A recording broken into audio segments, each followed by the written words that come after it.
Facts about Jacob wrestling with God. Welcome to a journey through one of the most profound and mysterious encounters in all of sacred literature.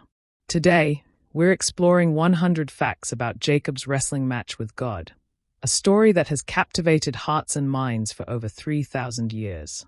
This is not just ancient history. This is a story about struggle, transformation, and the dawn that follows our darkest nights. So settle in, take a deep breath, and let us begin at the riverbank where everything changed. Fact 1. The name Jacob or Yaakov in Hebrew means heel grabber or he who supplants. This name was given to him at birth for a remarkable reason. When Jacob and his twin brother Esau were born, Jacob emerged from the womb grasping his brother's heel, as if trying to pull him back and be born first.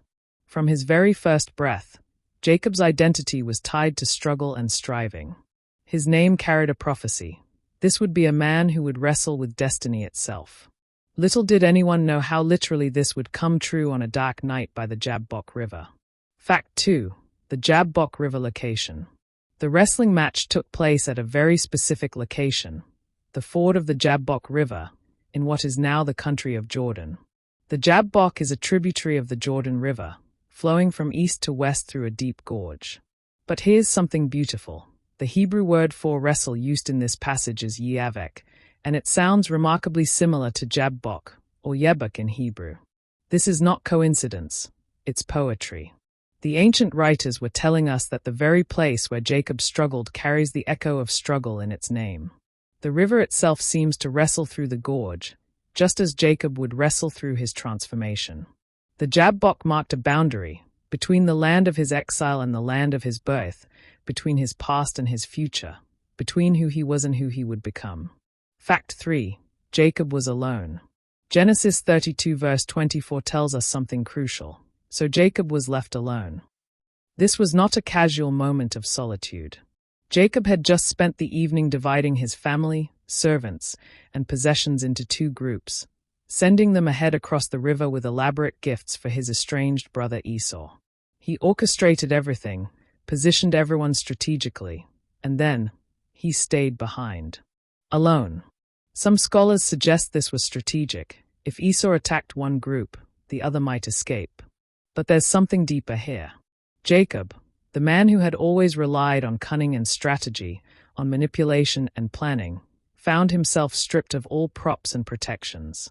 In that vulnerable solitude, with nothing between him and the night sky, nothing between him and his fears, nothing between him and God, that's when the encounter happened.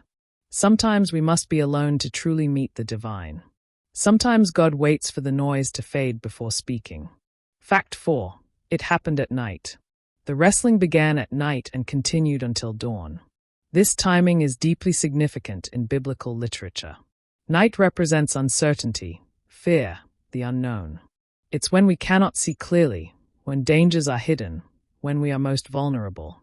Throughout Scripture, night is often when the deepest spiritual encounters occur. It was at night that God came to Abraham in a deep sleep to make covenant with him. It was at night that God wrestled with Jacob. Centuries later, Jesus would pray through the night in Gethsemane before his crucifixion. The darkness of Jacob's wrestling was both literal and metaphorical. He was wrestling with his past, the brother he had deceived. He was wrestling with his future, uncertain and frightening. He was wrestling with his identity. Who was he, really, beneath all the schemes and strategies? Night is when we face our truest selves.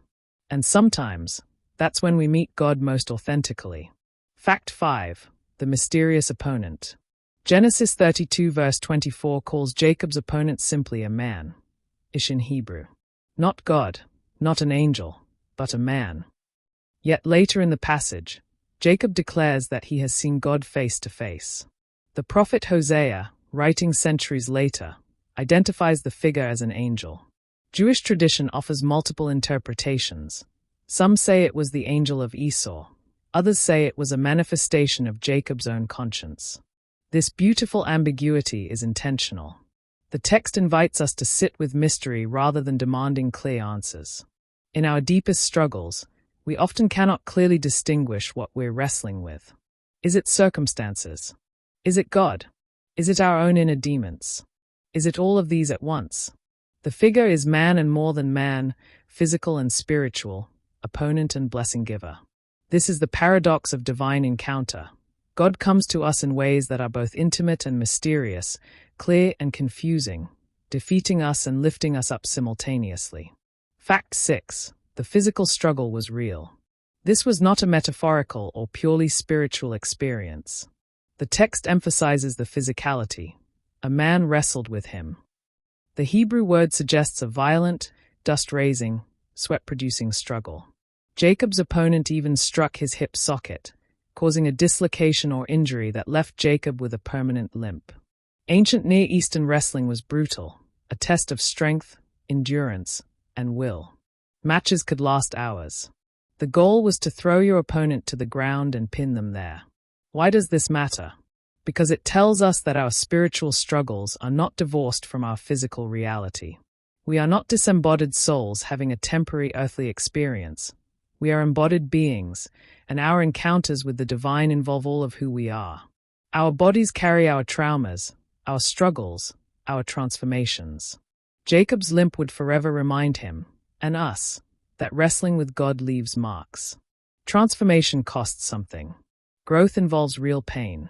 Fact 7. It lasted until dawn. The wrestling continued through the entire night, hours and hours of sustained struggle. Genesis 32 verse 24 says till daybreak, and verse 26 repeats for it is daybreak. The text wants us to understand the duration, the exhaustion, the relentlessness of this encounter. Have you ever been awake all night with worry? With pain? With a sick child? With grief? With questions that won't let you sleep? Then you understand something of Jacob's night. But here's the profound truth. It lasted until dawn, not forever. The night was long, but it had an end.